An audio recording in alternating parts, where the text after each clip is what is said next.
बिस्मिल्लाहिर्रहमानिर्रहीम। लाखों दरूद पाक हज़रत मोहम्मद सल्लल्लाहु अलैहि वसल्लम और आप सल्लल्लाहु अलैहि वसल्लम की आल पर। अस्सलामु अलैकुम। मेरा नाम इफ्तिखार अहमद है और आप मेरा यूट्यूब चैनल नॉलेज देख रहे हैं। कराची के मुतल्लक एक सीरीज़ शुरू की हुई है। उस सिलसिले में आज जो कराची में ट्राम सर्विस चलती थी उसका अगला हिस्सा। क़याम पाकिस्तान के बाद लोगों का अंदरून मुल्क बड़ा ज़रिया रेल गाड़ी थी, लेकिन अंदरून शहर के लिए आमदो रफ्त का अहम ज़रिया ट्राम हुआ करती थी।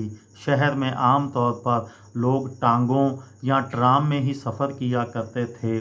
ट्राम एक छोटी रेल नमा सफरी गाड़ी थी जिसमें बैक वक़्त 60 से 70 अफराद के बैठने की गुंजाइश हुआ करती थी और मुसाफिरों के बैठने के लिए चारों अतराफ नशिस्तें थीं, जबकि दरमियान में मुसाफिरों के लिए खड़े होने की जगह थी। ट्राम में शीशे लगे हुए नहीं होते थे, बल्कि सिर्फ एक छत और खिड़कियों की जगह बड़े बड़े हवादान हुआ करते थे, जो किसी भी हंगामी सूरत हाल में मुसाफिरों को ट्राम से निकलने में मदद फराहम करते थे। अगर यूँ कहा जाए कि ट्राम अपने ज़माने की जदीद मुसाफिर गाड़ी थी तो गलत ना होगा। आज कराची की आबादी 2.5 करोड़ से तजावज़ कर चुकी है। रकबे के लिहाज से कराची इस कदर फैल चुका है कि इसकी आबादी एक तरफ सुपर हाईवे के ज़रिए हैदराबाद से, दूसरी तरफ हब रिवर रोड के रास्ते हब बलूचिस्तान से और तीसरी जानब नेशनल हाईवे के ज़रिए सिंध के अंदरूनी शहरों से मिलती जा रही है। लेकिन 50 साल कबल कराची बहुत ही महदूद था, यानी कराची के नक्शे पर ओल्ड सिटी एरिया ही नज़र आता था और यहीं ट्राम चला करती थी। बंदर रोड पर ट्राम का एक तवील ट्रैक था जो गुरु मंदिर से शुरू होकर टावर पर ख़त्म होता था और उसी ट्रैक से मज़ीद 2 और ट्रैक निकलते थे।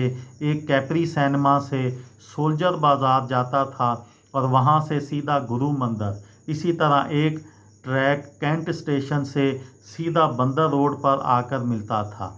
एम.ए. जिन्ना रोड की ऐन वसत में, जहां आज दोनों सड़कों को तकसीम करने के लिए फुटपाथ और ग्रीन बेल्ट बना हुआ है, वहां ट्राम की पटड़ियां बिछी होती थीं। इसी तरह कैंट स्टेशन से एम्प्रेस मार्केट और वहां से सीधा एम.ए. जिन्ना रोड तक सड़क के बीच में पटड़ियां होती थीं।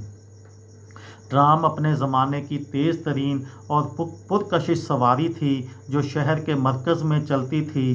ट्राम से मुतल्लक एक दिलचस्प बात यह भी है कि इसका कोई स्टॉप नहीं होता था, इसलिए मुसाफिर अक्सर रास्ते में चलती ट्राम पर चढ़ा करते और चलती ट्राम से ही उतर जाते। अलबत्ता ट्राम में सफ़र करने के कुछ असूल थे।